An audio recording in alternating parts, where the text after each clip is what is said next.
When you have spent as much time in the Maine outdoors as Christi Elliott, writing a book about it is sort of a no-brainer.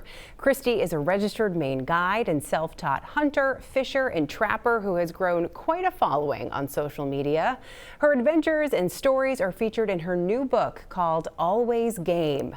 Christi stopped by to talk about it, which was very sweet of her considering it's deer hunting season and she had a tree stand to get to. I got a doe, yeah. So pressure's off. My husband got a doe. So now I'm being a little picky this year. I have a lot of time this year. My mom's here babysitting. Yep. So I've been passing on small deer, small bucks. Yep.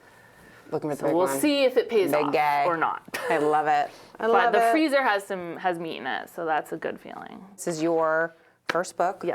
Always Game, and you joke in the beginning about how you just don't have time to write it, and you're trying to figure it out like, oh, I guess I could do it on Sundays, I could do it here or there.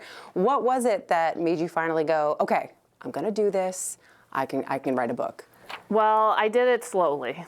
Yeah, it was a pretty slow process. Took many years of just chipping away stories here and there. Yeah. Did you enjoy the process of putting everything together? I think, I work at an engineering firm, so I sit at my computer all day. So then to spend my free time at a computer was pretty difficult. It took a lot of self-discipline, especially when I wanted to be out doing things. You are a Maine guide, you hunt, you fish, you trap, you're Jill of all trades, truly. So when you were kind of looking back at what you wanted to include for stories, did that make it more challenging because you do so many different things? I do write a monthly column for the Maine Sportsman magazine, so I had some place to start with my writing and my stories, so that was really helpful. And, this is probably the only book I'll write, so I kind of wanted to encompass everything I've done so far in my young life. My dad says I'm too young to write a memoir, but, hiking the Appalachian Trail, fishing in the Virgin Islands, in Alaska,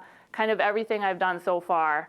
I recently became a new mom, so my life has slowed down a little bit. So I don't know how many new adventures there will be, but there's plenty of awesome adventures right here in Maine that I'm thoroughly enjoying. And you dedicated the book to your parents. Yeah. Why did you want to do that? I feel like you have to dedicate your first book to your parents. They've been my biggest cheerleaders my whole life, always supporting me through everything. I know that a lot of people follow your story and what you do on social media, and I was surprised to find out, because you do all kinds of stuff outdoors, I was surprised to find out that you don't have anybody in your immediate family that hunts. That shocked me. Yeah. But growing up in Machias, everybody else hunts. And my parents enjoy spending time outdoors. So I grew up outdoors, but the hunting connection really came a little bit later when I was really thinking about sourcing food and where I wanted to get it ethically, and all my classmates did it. It seemed easy, it's not, but it's very rewarding. Yeah. When did you know that this was something you really loved to do? I think when I got my first dog, he was a Brittany, and his instinct was to hunt. So I thought, well, we can learn together and do this together, and that was really, really rewarding to do with him. Yeah, and I'm glad that you brought him up, because that instantly touched my heart, because growing up we had a Brittany named Odie, and he was the best bird dog ever. And I just wondered why you wanted to include your relationship with him in the book too. I mean, there's nothing stronger than your bond with your dog, and he was a big part of learning to hunt. We did it together. It brought him so much joy to see his instinct and to see what he was bred to do, and just another reason to get out of bed and get outside in the morning to make him happy. And your baby is Oscar. Yes. And we mentioned no hunters in your immediate family, but your great-great-grandfather was a hunter, and his name was Oscar. Yes, exactly. So you named him after your grandfather. What do you hope your son takes away from your stories one day, and even your skill set? I hope he thinks his mom's cool, a better hunter than his dad, but I hope he appreciates animals and taking the life of an animal. It's very serious, it's sad. And, thinking about where your food comes from and where your meat comes from. Yeah.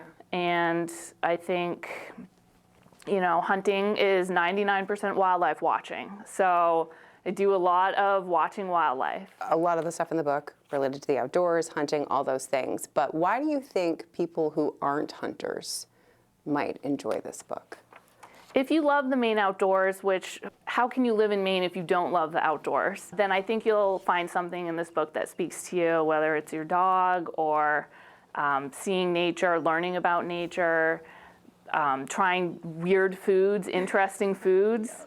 Yeah, so there's something in there for everyone, I think.